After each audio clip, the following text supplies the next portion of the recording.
In the US, there's a sort of default mode of care, and that usually is doctors will presume that you want to go to the ICU, that you would want mechanical ventilation, life support, etc. So in the US, if you don't state your wishes in some official way, that's likely what will happen. But the truth is, not many people don't want that kind of care for themselves at the end of life. So we have this thing called advanced care planning, and there are forms, advanced directives, sometimes called living wills. There are also these forms called POLST, which is an acronym for Physician Order for Life-Sustaining Treatment, the POLST form. The purpose of all these advanced directives and POLST forms is to state the kind of care you want for yourself down the road at such time when you wouldn't be able to speak for yourself. But very often in the throes of advanced illness or terminal illness, there'll come a time where you're not able to speak up for yourself. You may be too out of it or whatever else. And that's the time when we physicians love seeing that they have completed an advanced directive, telling us what kind of care the person wants.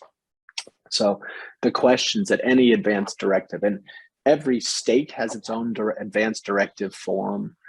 There are commercial products like something called the 5 Wishes is an often used advanced directive.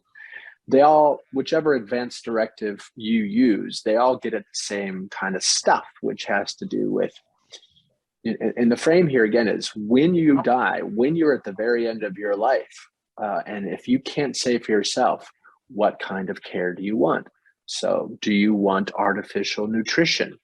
We've already touched on how that's a very tricky thing at the end of life and generally not a good idea. Do you want resuscitation attempted? So that's thumping on the chest, sometimes electric shocks, intubation, lots of intensive invasive care that many people, if that's your final moment, that you may not want that to be your final moment. And, for example, living with advanced cancer, if you die from advanced cancer, the chances of you being resuscitated when you die are very, very low. So each situation and everybody's wishes may be different here, but these forms are where you get to state the kind of care you want. So that's advanced directives, again, sometimes called living wills. It's a great idea to fill these out. We should all get in the habit of having an advanced directive, even when we're not sick, because things can happen at any time. Something could happen to me today and I could land in an emergency room unable to speak for myself. And it would be really good if a doctor knew my family had an advanced directive filled out so that everyone knew the kind of care I wanted. So they're always a good idea. When you turn 18, we should all start filling out our advanced directives. And because our minds change over time. So with the kind of care I might want now that as a 51-year-old who's otherwise pretty healthy, well, my wishes might change 20 years from now when I'm living with, organ failure or a kind of cancer. So it's a good habit for us to all get in to review our advanced directives over time. Again, because our wishes may change. That's totally fine, totally normal. And it's very important that you fill these things out and let your family know what's in them. Oftentimes filling them out with your family is very, very important. One of the questions that these forms will ask is, who do you want to make decisions on your behalf if you can't? And that's probably the most important question on the advanced directive form. So very often people might name one of their children to be their healthcare agent. This is the healthcare proxy, healthcare agent, durable power of attorney for healthcare. Those are all terms that mean the same thing. Who is making medical decisions for the person if they can't make them for themselves? And I would just note here, sometimes we consider that to be sort of an honor. Like if I were married, my spouse may very well want to be my healthcare agent, or presume that they should be. But what if I'm married to someone who, just hates being in hospitals, and if I'm sick, they're freaking out and they're not in a position to be making sort of sober and clear decisions. So the right proxy is a person who can speak on your behalf clearly and who can navigate complex information coming at them in a hospital, etc. But naming that person is the best way to protect that you'll get the care that you would ever wish for when it's your turn, when it's your time to be at the end of life. But a POLST form is a one-page form, front and back. And as the acronym says, physician order for life-sustaining treatment. These are signed by a physician.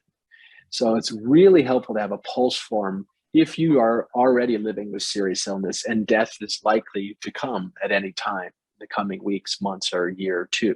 That's when it's really good to have a POLST form because, again, unlike an advance directive, a POLST form is actually signed by a doctor. It is a medical order.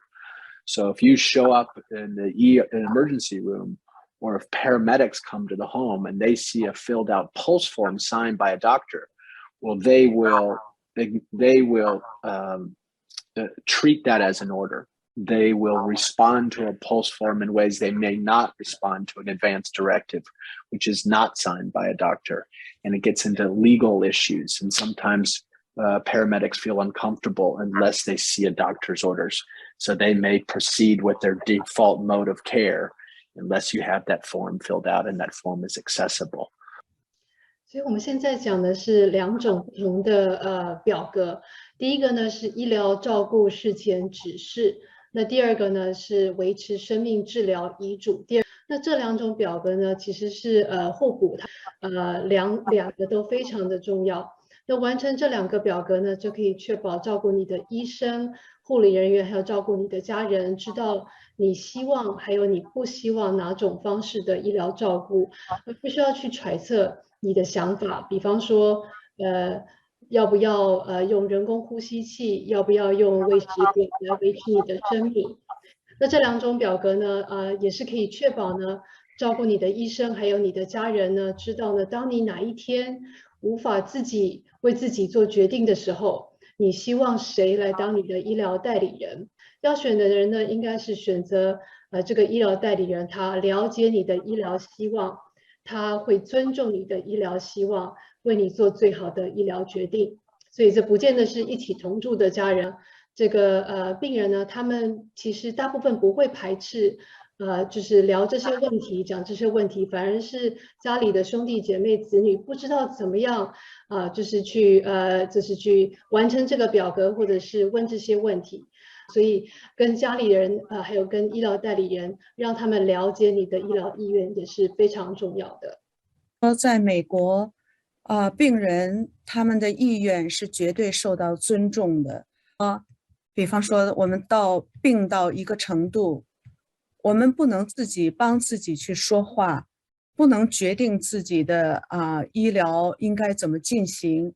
在这个时候呢，需要有一个人出来全权帮你说话，帮你做医疗的决定。